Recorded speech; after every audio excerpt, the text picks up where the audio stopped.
হাত তোল, এটা নিয়ে জমা দাও। হ্যাঁ, কি ব্যাপার, তুমি টাকা নিছো কেন? আমি যখন তোমার কাছে টাকা চাই তখন তোমার কাছে কোনো টাকাই থাকে না। আমার ভাইয়ের ব্যবসার জন্য টাকা চাইছি, তোমার কাছে টাকা নাই। এখন মার একটু অসুস্থতা হয়েছে, অমনি টাকা ম্যানেজ হয়ে গেছে। বাহ রাইসা, তুমি কিন্তু অতিরিক্ত করতেছো। তুমি অতিরিক্ত করতেছো, আমি তো আর সহ্য করবো না। বৌমা, তুমি শুধু শুধু সোহেলরে ভুল বুঝতেছো। আপনি চুপ থাকেন। আপনি হইলেন নাটের গুরু, আপনি করে ভালো করে চেনা আছে। নিজেরা ফুসলে ফাসলে আমার স্বামীর ব্রেন ওয়াশ করে তারপর টাকা পয়সা খাইতেছেন, লজ্জা করে না? এখন আবার বউয়ের অসুস্থতার নাটক করে আমার স্বামীর টাকা নিয়ে ধ্বংস করতেছেন। তুমি সবসময় অতিরিক্ত কথা কও বৌমা। তোমার শাশুড়ির অবস্থা খুব খারাপ, খোঁজ খবর তো নিতেছই না, উল্টা আরো আজে বাজে কথা কইতেছো। আপনি তো আজে বাজে কথা কইতেছেন, আমি কইতেছি? ভাবি, তুমি কিন্তু ধৈর্যের সীমা লঙ্ঘন করতেছো। এই বেয়াদব, তোর থাপ্পড় মেরে তো সবগুলা দাঁত ফেলাই দিমু, তুই চিনোস? হ্যাঁ, তোর মা যদি এতই অসুস্থ হইতো তাহলে তোর মা হার্ট অ্যাটাক করে মরে যেত।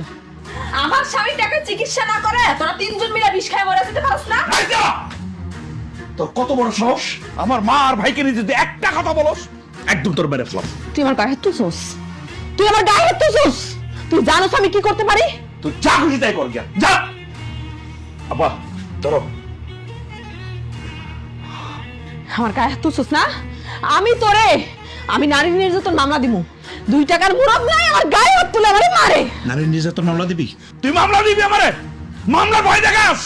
চোখের সামনে থেকে যাও, আর কোনোদিন এবারে আসবি না, যাও। জামুই আমি। তোরা থামবি? তোর মা চিকিৎসা লাগবো না, মরে যাক। ও মা, আজকে তুমি যে ব্যবহারটা দেখাইলা, এটা কোনোদিন আশা করি নাই। আপনার আশা করায় না করে আমার কিচ্ছু যায় আসে না। আপনার পোলা আমার গায়ে হাত তুলছে না, আমি আর এক মুহূর্তে এই বাড়িতে থাকুম না। তোর থাকতে বলছে কি? তুই যাস না, আমার একটু শান্তি দে। তুই আমি থাকুম না মানে আমি থাকুম না, এই বাড়ি থেকে আমি চলে যাবো। আজকে রাত যদি না হইতো আমি এক্ষুনি বাড়ি থেকে চলে যেতাম। আর আজকে রাতও যদি না হইতো না, তোরে লাথি দিয়া এ বাড়ি থেকে বের করতাম। ও মা, রাগ করে কোনো ভুল সিদ্ধান্ত নিও না, তোমার কোথাও যাওয়া লাগবো না।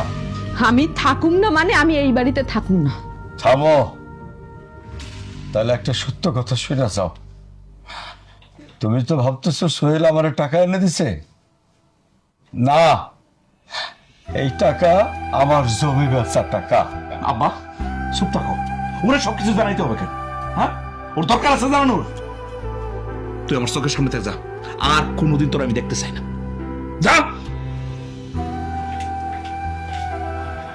আব্বা, কালকে সকালে হাসপাতালে যাবা, গিয়ে টাকাটা জমা দিবা।